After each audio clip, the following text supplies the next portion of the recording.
Jai Hind, dear students. I am Dr. Preeti Mittal and we are going to continue with our chapter Matter in our Surroundings. Previous video में हमने देखा था कि जब भी हमें लिक्विड को गैशियस फेज में कन्वर्ट करना है तो या तो हम उसको हीट कर सकते हैं, जैसे पानी को बॉईल करेंगे तो वो वेपर स्टेट में कन्वर्ट हो जाएगा, या हम उसका प्रेशर डिक्रीज कर सकते हैं तो भी लिक्विड गैशियस फेज में कन्वर्ट हो जाएगा। जैसे लिक्विफाइड पेट्रोलियम गैस एलपीजी का अगर प्रेशर डिक्रीज करा जाए, प्रेशर लोअर डाउन करा जाए तो वो वापस से गैशियस फेज में आ जाती है और that is getting converted into gaseous phase from the liquid state. तो लिक्विड से गैशियस फेज में कन्वर्ट करने के दो तरीके हैं, या तो टेम्परेचर इंक्रीज करो या प्रेशर को डिक्रीज करो। बट क्या इसके अलावा भी हम लिक्विड को गैशियस फेज में कन्वर्ट कर सकते हैं? हम जानते हैं कुछ डेली लाइफ एग्जांपल्स। हम कपड़े जब सुखाते हैं तो दे आर वेट, बट थोड़ी देर बाद वो कपड़े सूख जाते हैं, तो लिक्विड जो वाटर था उन कपड़ों में that change into the gaseous state. तो ये पानी का क्या हुआ, कैसे वो गैशियस स्टेट में कन्वर्ट हुआ? हमने ना तो टेम्परेचर इंक्रीज किया ना ही प्रेशर डिक्रीज किया, तो how come liquid change into the gaseous state? Apart from that, अगर हम ओपन पैन में पानी रख दें तो भी हम देखेंगे कि थोड़ी देर बाद पानी कम हो जाएगा। तो वो कम कैसे हो गया? You all know that water got evaporated, and evaporation is the process of conversion of liquid into its gaseous phase without even boiling. Boil करे बिना ही हमने पानी को लिक्विड स्टेट से गैशियस स्टेट में कन्वर्ट होते हुए देखा है, and that is by the process of evaporation. तो समझते हैं ये प्रोसेस होता कैसे है। अगर हम पानी का ही एग्जाम्पल लें तो हम जब पानी किसी कंटेनर में लेते हैं तो उसमें सारे पार्टिकल्स में काइनेटिक एनर्जी होती है। All liquid molecules have kinetic energy, but particles की काइनेटिक एनर्जी सब में सेम नहीं होती। कुछ पार्टिकल्स की काइनेटिक एनर्जी हाई होती है, कुछ पार्टिकल्स की काइनेटिक एनर्जी लो होती है। जिन पार्टिकल्स की काइनेटिक एनर्जी हाई होती है वो यूजुअली लिक्विड के सरफेस पे आ जाते हैं, and once they come to the surface वो ट्राई करते हैं गैशियस फेज में कन्वर्ट होने के। अगर किसी भी लिक्विड को गैशियस फेज में कन्वर्ट होना है तो उसे कुछ एनर्जी अब्सॉर्ब करनी पड़ती है, and that energy you all know that we have seen that energy is known as latent heat of vaporisation. तो किसी भी पार्टिकल को लिक्विड से गैशियस फेज में कन्वर्ट होने के लिए लेटेंट हीट ऑफ वेपराइजेशन जितनी एनर्जी अब्सॉर्ब करनी पड़ेगी। बट ये पार्टिकल्स एनर्जी अब्सॉर्ब कहाँ से करेंगे? जो पार्टिकल्स सरफेस पे हैं उनके पास ऑलरेडी थोड़ी काइनेटिक एनर्जी ज्यादा है, और फिर वो और एनर्जी अब्सॉर्ब करते हैं सराउंडिंग से। सराउंडिंग से मतलब नीचे, उनके नीचे जो वाटर मॉलिक्यूल्स हैं, नीचे जो वाटर पार्टिकल्स हैं उनसे एनर्जी अब्सॉर्ब करेंगे।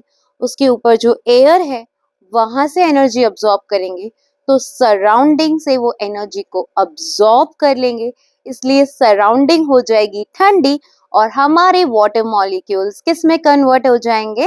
गैशियस स्टेट में, and that leads to evaporation. तो इवेपोरेशन का रीजन क्या है? Once again we'll revise that.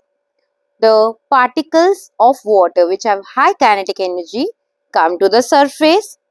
Once they come to the surface, they gain more energy from the surrounding.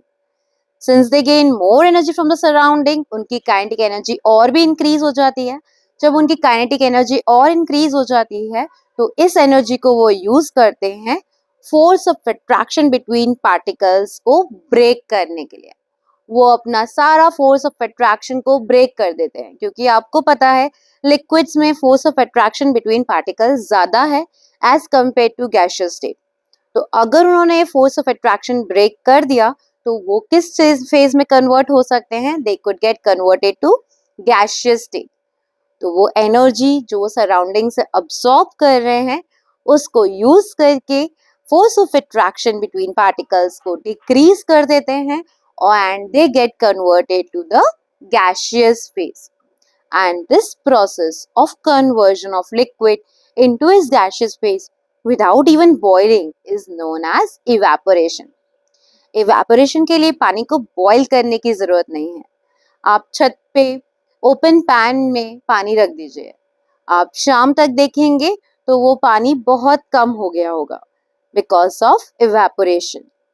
तो evaporation में लिक्विड से gaseous state में convert कर सकते हैं किसी भी लिक्विड को without even reaching it's boiling point. Evaporation के बहुत सारे एग्जाम्पल्स आप डे टू डे लाइफ में देखते हैं. फॉर एग्जाम्पल, अगर नेल पेंट रिमूवर जिसके अंदर होता है एसीटोन नाम का केमिकल, तो अगर ये एसीटोन आप अपनी स्किन पे डालेंगे तो आपको स्किन पे लगता है ठंडा ठंडा, बहुत अच्छा लगता है, ठंडा ठंडा फीलिंग आती है. तो वो ठंडा ठंडा क्यों लगता है? क्योंकि ये एसीटोन बहुत जल्दी इवेपोरेट हो जाता है.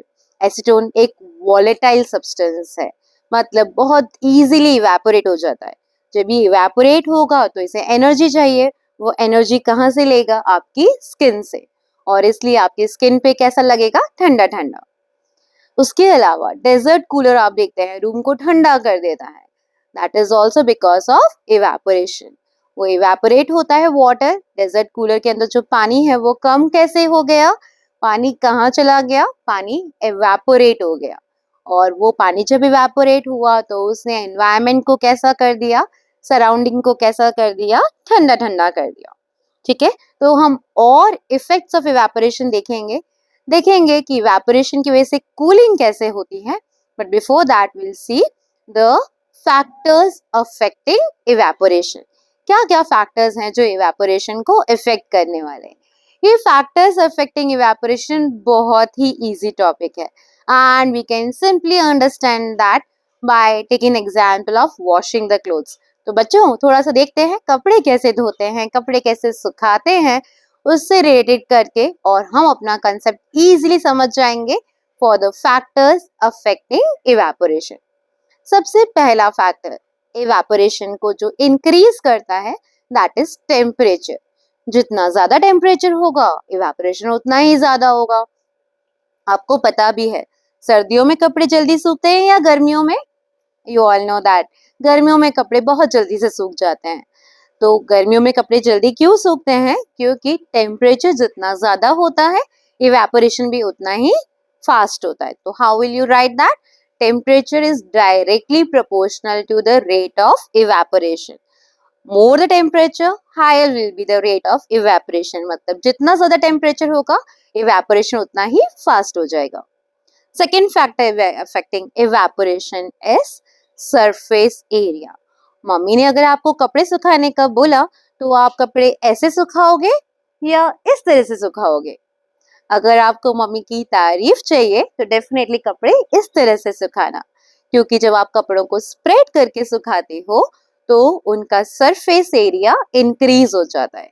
और जब सरफेस एरिया इंक्रीज हो जाएगा तो कपड़े जल्दी से सूख जाएंगे. तो मतलब evaporation is directly proportional to surface area. जितना ज्यादा सरफेस एरिया उतना ही जल्दी होगा इवेपोरेशन. इवेपोरेशन वैसे भी एक सरफेस फिनोमेना है.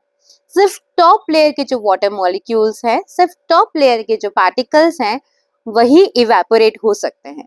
इसलिए इवेपोरेशन को एक सरफेस फिनोमेना कहते हैं. और इसलिए सरफेस एरिया जितना ज्यादा उतने ज्यादा पार्टिकल सरफेस पे होंगे और वो इजीली इवेपोरेट हो सकते हैं. तो इसलिए सरफेस एरिया बढ़ाने से इवेपोरेशन हो जाएगा fast. So the second factor is rate of evaporation is directly proportional to the surface area. More the surface area, more will be the rate of evaporation. Now third factor जो हमारे कपड़े सूखने को बहुत जल्दी करने वाला है that is wind speed. Wind speed जितनी ज्यादा होगी उतना ही जल्दी कपड़े सूख जाएंगे. आपको पता है अगर हवा चल रही है तो कपड़े जल्दी से सूख जाते हैं. तो rate of evaporation is directly proportional to wind speed. More the speed of wind, more will be the evaporation and हमारे कपड़े जल्दी जल्दी सूख जाएंगे. तो wind speed is also directly proportional to the rate of evaporation. Last and the fourth factor is humidity. Humidity जितनी ज्यादा होगी कपड़े उतने ही धीरे सूखेंगे, मतलब इनवर्स प्रोपोर्शनल है। मतलब ह्यूमिडिटी जितनी ज्यादा इवेपोरेशन उतना ही कम। आपने देखा होगा मम्मी को परेशान होते हुए during the rainy season. Rainy season में एटमॉस्फेयर में बहुत सारा वाटर कंटेंट हो जाता है, बहुत सारे वाटर मॉलिक्यूल्स ऑलरेडी एटमॉस्फेयर में हैं। ह्यूमिडिटी इसी को कहते हैं। Humidity means the number of water molecules that are present in the air around us, that known as humidity. तो अगर एयर में वाटर मॉलिक्यूल्स ऑलरेडी ज्यादा हैं तो वो और वाटर मॉलिक्यूल्स को इनवाइट नहीं करेंगे और इसलिए हमारा इवेपोरेशन हो जाएगा स्लो डाउन। और आपने ऐसा फील भी किया होगा, मम्मी ने स्पेशली नोटिस किया होगा दैट जब भी रेनी सीजन होता है तो कपड़े सुखाना एक बड़ा टास्क हो जाता है। फिर मम्मा विंड स्पीड बढ़ाने के लिए पंखा चला के कपड़े सुखाती हैं। तो अगर ह्यूमिडिटी ज्यादा है तो evaporation will be slower. So we can write that rate of evaporation is inversely proportional to humidity. More the humidity, lesser will be the rate of evaporation. ठीक है, तो कपड़े सुखाते सुखाते हमने सीख लिया कि क्या फैक्टर्स हैं जो कि रेट ऑफ इवेपोरेशन को फास्ट या स्लो कर सकते हैं। ओके, तो नेक्स्ट टाइम मम्मा की जरूर हेल्प जरूर करना कपड़े सुखाने में and apply your chemistry in that. Science is everywhere around us बच्चों। नेक्स्ट कम्स कि इवेपोरेशन की वजह से कूलिंग कैसी होती है। हाउ इवेपोरेशन कॉजेस कूलिंग, ये आपके एग्जाम्स के लिए बहुत ही इम्पोर्टेंट टॉपिक है। तो हम कुछ एग्जाम्पल्स के साथ में समझेंगे। फर्स्ट एग्जाम्पल है कि जब मटकी में पानी रखते हैं, मटकी मतलब अर्दन पॉट, तो आपकी बुक में जो वर्ड लिखा होगा दैट इज अर्दन पॉट। सो जब हम मटकी में दैट इज अर्दन पॉट में पानी रखते हैं तो वो पानी ठंडा हो जाता है। अभी गर्मी का मौसम है, सबको पानी अच्छा लगता है, ठंडा ठंडा मटकी का पानी पीना। तो मटकी में रखा पानी इवेपोरेट कैसे, ठंडा कैसे हो जाता है? बिकॉज जब ये पानी मटकी में रखा हुआ है, मटकी में होते हैं छोटे छोटे पोर्स, छोटे छोटे पोर्स होते हैं, बहुत छोटे छोटे माइन्यूट छेद होते हैं और जिनमें से ये पानी इवेपोरेट हो सकता है। Now remember, don't ever right holes. Holes मतलब बड़े छेद होते हैं, पोर्स मतलब बहुत माइन्यूट माइक्रोस्कोपिक होल्स होते हैं। ओके, तो never write the word holes. मैंने देखा है कई बार स्टूडेंट लिखते हैं एग्जाम में कि मटकी में है छोटे छोटे होल्स, होल्स होंगे तो वो मटकी में से सारा पानी बाहर आ जाएगा। ओके, तो मटकी में होते हैं, अर्दन पॉट में होते हैं छोटे छोटे पोर्स जिसके थ्रू पानी इवेपोरेट हो सकता है। अब मटकी के अंदर रखा हुआ पानी जब इवेपोरेट होगा तो वो एनर्जी अब्सॉर्ब करेगा, क्योंकि जब भी लिक्विड गैसियस फेज में कन्वर्ट होता है that absorbs the latent heat of vaporisation. Latent heat of vaporisation वो कहाँ से अब्सॉर्ब करेगा? सराउंडिंग से। सराउंडिंग से मतलब जो रिमेनिंग वाटर है उस मटकी के अंदर वहां से, और जो रिमेनिंग एरिया है मटकी के अंदर वहां से। इसकी वजह से सराउंडिंग हो जाएगी ठंडी, वो पार्टिकल्स तो हो जाएंगे इवेपोरेट और रिमेनिंग वाटर कैसा हो जाएगा? एकदम ठंडा ठंडा। And that causes the cooling. So how will you present your answer? Water kept in a earthen pot becomes cool because the water can get evaporated from the small pores present on the earthen pot.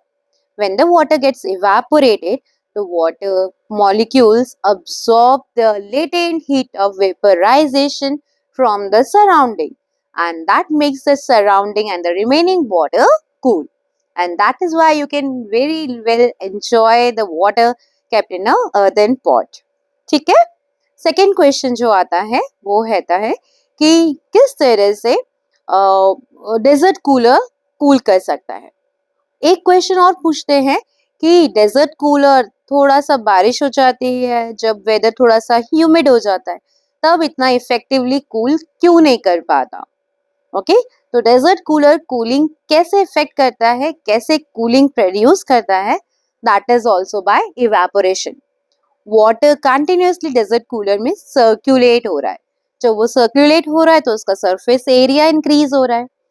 Wind speed को हमको पता है कि wind speed जितनी ज्यादा उतना ही evaporation fast, तो इसलिए विंड स्पीड बढ़ाने के लिए उसमें फैन लगा हुआ है, जिसकी वजह से वो स्पीड ऑफ विंड भी इंक्रीज हो रही है। स्पीड विंड की इंक्रीज हो गई, सरफेस एरिया इंक्रीज हो गया क्योंकि वाटर पैड्स के ऊपर सर्कुलेट हो रहा है। अब जब ये पानी इवेपोरेट होगा तो एनर्जी अब्सॉर्ब करेगा from the surrounding and that will make the surrounding area cool. ठंडा ठंडा हो जाएगा सारा, and that is why a desert cooler can cool very well in a hot dry day. It's said hot और dry day है तो cooler ज्यादा effective है। हॉट एंड ह्यूमिड डे होगा तो इफेक्टिव नहीं रहेगा because you all know that humidity is inversely proportional to evaporation. तो ह्यूमिडिटी जितनी ज्यादा होती है, जब एक या दो बारिश हो जाती है उसके बाद आपका कूलर इफेक्टिव नहीं रह जाता। उसके बाद अगर आप कूलर यूज करते हो तो आप देखते हो कि कमरा अच्छे से ठंडा नहीं हो रहा, still you are feeling very hot, क्योंकि ह्यूमिडिटी ऑलरेडी ज्यादा है तो इवेपोरेशन स्लो हो जाएगा। इवेपोरेशन स्लो हो जाएगा तो कूलिंग भी नहीं हो पाएगी। So that is why evaporation is better on a hot and dry day, and that is why a cooler is very effective on a hot and dry day. ठीक है, तो इसलिए डेजर्ट कूलर भी हमारा बहुत अच्छे से ठंडा कर पाता है। थर्ड जो क्वेश्चन आता है एग्जाम्स में कि आपको समर्स में किस टाइप के कपड़े पहनने चाहिए एंड क्यों। सो इन समर्स हमें कॉटन के कपड़े पहनने चाहिए। कॉटन के कपड़े क्यों? क्योंकि हमारी बॉडी हम अपने आप को ठंडा करने के लिए क्या करेगी समर्स में? स्वेटिंग। हमारी स्किन में भी होते हैं छोटे छोटे पोर्स, तो हमारी बॉडी में जब टेम्परेचर बहुत इंक्रीज हो जाता है, बहुत गर्मी है, बॉडी का टेम्परेचर इंक्रीज हो गया, तो बॉडी उसको टेम्परेचर को लो डाउन करने के लिए क्या करती है? वाटर को रिमूव करती है इन the form of sweating. But ये स्वेट जो आ रहा है, अगर ये हमारी बॉडी पे ही रह जाए, इवेपोरेट ना हो पाए, तो हमें लगेगी बहुत ज्यादा गर्मी। अगर आपने पहन लिए सिंथेटिक कपड़े तो ये वाटर को अच्छे से अब्सॉर्ब नहीं करेंगे। अगर वाटर को अब्सॉर्ब नहीं करेंगे तो वाटर एटमॉस्फेयर में एक्सपोज ऑफ नहीं हो पाएगा और इवेपोरेट भी नहीं हो पाएगा। तो इसलिए अगर समर्स में आप कॉटन के फैब्रिक पहनते हैं तो कॉटन क्या करता है? वाटर को अच्छे से अब्सॉर्ब कर लेता है। तो जो भी स्वेट आ रहा है उसको कॉटन फैब्रिक इजीली अब्सॉर्ब कर लेगा एंड फिर वो स्वेट इवेपोरेट हो जाएगा एंड इवेपोरेशन की वजह से आपको रिलीफ मिलेगा, थोड़ा ठंडा ठंडा फील होगा। तो आपने देखा भी हो रहा होगा कि जब आपको स्वेटिंग हो रही हो और आप फैन में बैठ जाए, मतलब विंड स्पीड इंक्रीज करके बैठ जाए, तो इवेपोरेशन फास्ट होगा और आपको अच्छा ठंडा ठंडा फील होता है। Okay, so this is how evaporation causes cooling. Evaporation जब भी होगा तो पार्टिकल्स एनर्जी अब्सॉर्ब करेंगे in the form of latent heat of vaporisation. Include this term in your answer, that will be making your answer very effective. कि technical terms जब हम use करते हैं आंसर्स में तो वो आपके आंसर को बहुत अच्छा लुक देते हैं, बहुत अच्छे इंप्रेसिव हो जाता है, that you know the technical things. So use this word latent heat of vaporization in your answer। तो latent heat of vaporization absorb करता है, पार्टिकल्स में से एनर्जी इंक्रीज हो जाती है, जिस एनर्जी को यूज करके वो अपनी काइनेटिक एनर्जी को बढ़ाकर bond between the particles break कर देते हैं और इवेपोरेट हो जाते हैं। जब वो इवेपोरेट हो जाएंगे तो इवेपोरेशन की वजह से सराउंडिंग एरिया हो जाएगा cool. So that is how evaporation causes cooling. आपने देखा भी होगा शॉपकीपर्स अपने शॉप के बाहर पानी छिड़कते हैं, या हमारे बचपन में हमने देखा है, I don't know about you, जब कभी छत पे सोते थे स्पेशली समर्स में, तो छत के ऊपर पानी छिड़क देते थे, स्प्रिंकल करते थे वाटर को छत पे, और उसकी वजह से क्या होता था? छत हो जाती ठंडी, बिकॉज ये पानी इवेपोरेट होगा, तब छत में जो टेम्परेचर इंक्रीज है, जो फ्लोर है छत का, उसमें से हीट अब्सॉर्ब कर लेगा, और हीट अब्सॉर्ब कर लेगा तो सराउंडिंग एरिया हो जाएगा cool, and that will really make our surrounding cool and that will make it very pleasant. Okay, so this is how evaporation causes cooling। जब भी evaporation होता है तो कूलिंग हो जाती है। नेक्स्ट कम्स अप कि डिफरेंस क्या है इवेपोरेशन एंड वेपराइजेशन में। That's also a good question for your exams. So next see what is the difference between vaporization and evaporation. So let's see to the difference between evaporation and vaporization based on the following points. So the first is definition. Evaporation is a process of conversion of a liquid into its gaseous phase at any temperature below its boiling point. You need not reach the boiling point for the evaporation to occur. अगर आपने पानी open pan में रखा है तो वो evaporate हो जाएगा, बट अगर आप पानी को टेम्परेचर को चेक करोगे, टच करके उस टेम्परेचर पानी का देखोगे तो वो पानी बॉइल्ड वाटर नहीं है, स्टिल उसमें से कुछ पानी इवेपोरेट हो गया है। तो evaporation can occur at a temperature below it's boiling point only, और ये एक नेचुरल प्रोसेस होता है। आप इसको बाहर से हीट प्रोवाइड नहीं कर रहे हो, अपने आप वो पानी इवेपोरेट हो रहा है, means it's a natural process. और हमें कोई भी एक्सटर्नली कोई फोर्स, उसके अट्रैक्शन पार्टिकल्स के जो बीच में अट्रैक्शन है उसको कम करने के लिए कोई एक्सटर्नल फोर्स देने की जरूरत नहीं है। इसी तरह से अगर हम वेपोराइजेशन को डिफाइन करें तो changing of a liquid into its vapours at after reaching its boiling point only.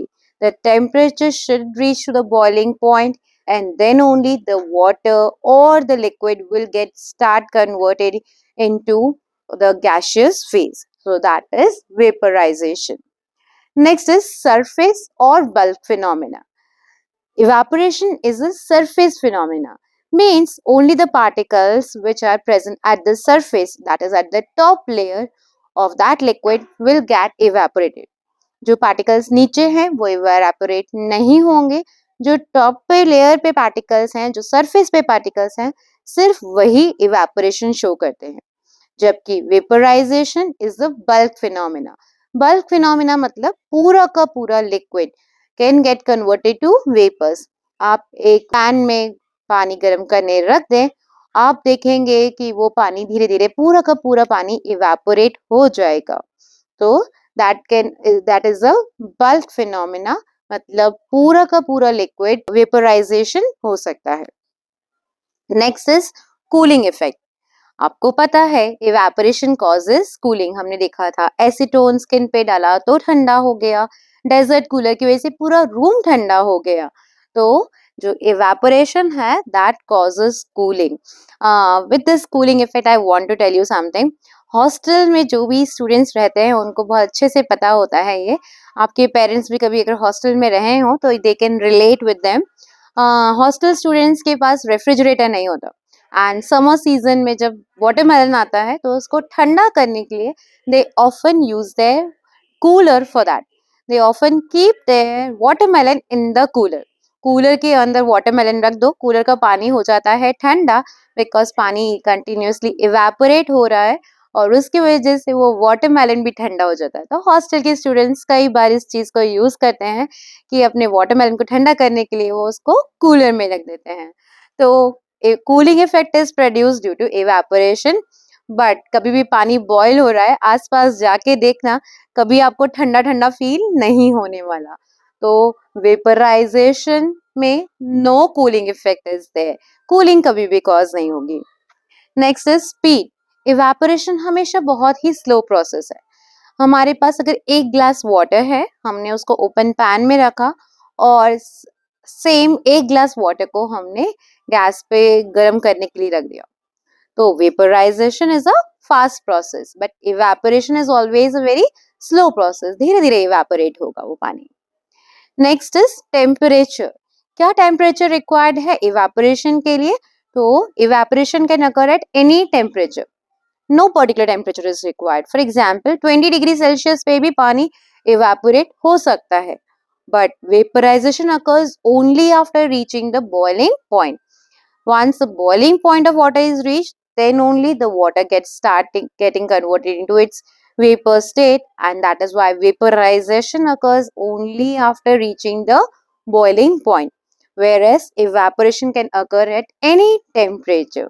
So I hope the difference between evaporation and vaporization is clear to you all. Now I'll just shift aside so that you can take a screenshot if you want. Now let's discuss the questions given in the NCERT book based on this topic. So the first question is, why does a desert cooler cools better on a hot dry day? So a hot dry day shows that the temperature is high and it's dry means the humidity is low. If the humidity is low and the temperature is high, the evaporation will also be fast. And that is why, because of more evaporation, the desert cooler will be very effective on a hot and a dry day. Question number 2 says, why does the water kept in an earthen pot becomes cool during summers? So, water kept in an earthen pot becomes cool because the earthen pot, that is matka, has small pores on its surface. The water comes to the surface through these pores and it gets evaporated. For evaporation, it requires the latent heat of vaporization, which is absorbed by that water from the water kept inside the earthen pot. And that is why the water kept inside the earthen pot becomes cool, and the water that is there in the earthen pot, that you feel very nice. It's thanda thanda, cool cool. Why does our palm feel cold when we put some acetone or petrol or perfume on it? So, acetone, petrol, perfume, these all have they require very low latent heat of vaporization. They easily get evaporated. And when they get evaporated, they absorb the latent heat of vaporization from our skin, and that is why this evaporation makes our skin cool.